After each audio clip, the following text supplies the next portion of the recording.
السلام عليكم ورحمة الله وبركاته. أعوذ بالله من الشيطان الرجيم. بسم الله الرحمن الرحيم.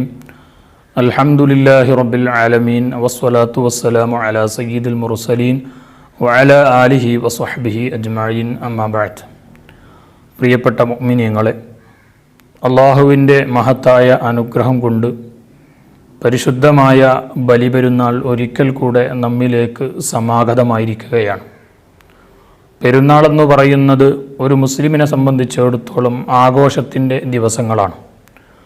ആഘോഷമെന്ന് പറയുമ്പോൾ നമ്മുടെ വിലപ്പെട്ട സമയവും സമ്പത്തും അനാവശ്യ മാർഗങ്ങളിലൂടെ ചെലവഴിക്കുക എന്നുള്ളതല്ല, മറിച്ച് നമ്മുടെ കുടുംബങ്ങളെ സന്ദർശിക്കുകയും അയൽപക്ക ബന്ധങ്ങൾ ഊട്ടിയുറപ്പിക്കുകയും നമ്മുടെ നാട്ടിലോ ബന്ധങ്ങളിലോ ഉള്ള സാധുക്കളുടെ കണ്ണുനീരൊപ്പുകയും ചെയ്യുക, ഇതായിരിക്കണം ഇത്തരം ദിവസങ്ങളിൽ നമ്മുടെ പ്രവർത്തനങ്ങൾ. എന്നാൽ അള്ളാഹുവിൻ്റെ നേരത്തെയുള്ള തീരുമാനപ്രകാരം നമുക്ക് ഈ ബലിപെരുന്നാളിൻ്റെ ദിവസത്തിൽ വിദൂരത്തുള്ള കുടുംബങ്ങളെ സന്ദർശിക്കാനോ അതല്ലെങ്കിൽ പുറത്തേക്കുള്ള യാത്ര ചെയ്യാനോ നിർവാഹം ഇല്ല. വിശുദ്ധമായ ഖുർആൻ നമ്മോട് ഓർമ്മപ്പെടുത്തുന്നുണ്ട്, വലാ തുൽഖൂ ബി ഐദീകും ഇല തഹ്ലുക, നിങ്ങളുടെ ശരീരങ്ങളെ നിങ്ങൾ ഒരിക്കലും നാശങ്ങളിലേക്ക് എത്തിക്കരുത്. നമുക്ക് കുടുംബ സന്ദർശനം വേണമെങ്കിൽ, മറ്റു യാത്രകൾ ചെയ്യണമെങ്കിൽ നമുക്ക് ശരീരത്തിന് ആരോഗ്യം വേണമല്ലോ. അതുകൊണ്ട് തന്നെ പടർന്നു പന്തലിച്ചു കൊണ്ടിരിക്കുന്ന ഈ മഹാമാരിയുടെ ഈ സമയത്ത് അത്യാവശ്യ ഘട്ടങ്ങളിലല്ലാതെ നമ്മൾ ആരും പുറത്തേക്ക് ഇറങ്ങാൻ പാടില്ല. ഇറങ്ങുന്നുവെങ്കിൽ അത് നമ്മുടെ ആരോഗ്യ വകുപ്പിൻ്റെയും ഗവൺമെൻറ്റിൻ്റെയും എല്ലാ നിർദ്ദേശങ്ങളും പാലിച്ചുകൊണ്ടായിരിക്കണം. അതോടൊപ്പം പ്രത്യേകം ശ്രദ്ധിക്കേണ്ടത്, സുന്നത്ത് നിസ്കാരങ്ങളെ കൂട്ടത്തിൽ ഏറ്റവും ശ്രേഷ്ഠതയുള്ള നിസ്കാരം അത് പെരുന്നാൾ നിസ്കാരമാണ്. ഈ രണ്ട് പെരുന്നാൾ നിസ്കാരങ്ങളിൽ വെച്ച് ഏറ്റവും കൂലിയുള്ളത് ബലിപെരുന്നാളിൻ്റെ സുന്നത്ത് നിസ്കാരമാണ്.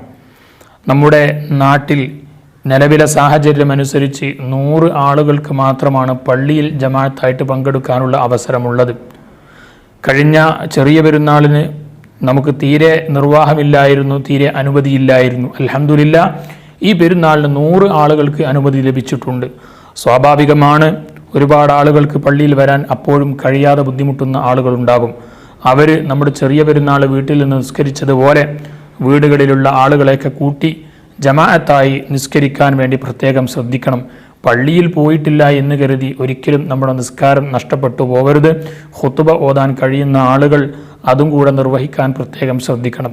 നമുക്കറിയാം, ഈ സമയം ലോകത്തിൻ്റെ വിവിധ രാജ്യങ്ങളിൽ നിന്ന് ലക്ഷക്കണക്കിന് ആളുകൾ പരിശുദ്ധമായ കഅബയിൽ വന്ന്, പരിശുദ്ധമായ മക്കയിൽ വന്ന് ഹജ്ജ് കർമ്മം നിർവഹിക്കേണ്ട സമയമാണ്. നിലവിലെ സാഹചര്യം മാനിച്ചുകൊണ്ട്, അവിടുത്തെ സൗദി ഗവൺമെൻറ്റിൻ്റെ നിർദ്ദേശവും അനുസരിച്ചുകൊണ്ട് മറ്റു രാജ്യങ്ങളിലുള്ള ഒരാൾക്കും അവിടെ പ്രവേശനമില്ല. അവിടുത്തെ നാട്ടുകാരായ കേവലം 10,000 ആളുകൾ അവിടെ ഹജ്ജ് കർമ്മം നിർവഹിച്ചു കൊണ്ടിരിക്കുകയാണ്. നമുക്കവിടുത്തെ മത്താഫിലുള്ള തവാഫ് കാണുമ്പോൾ വലിയ സങ്കടമാണ്. എന്നാലും അൽഹംദുലില്ലാഹ്, ആ കർമ്മം നിലക്കാതെ തുടർന്നു പോകുന്നു എന്നറിയുമ്പോൾ വലിയ സന്തോഷമുണ്ട്.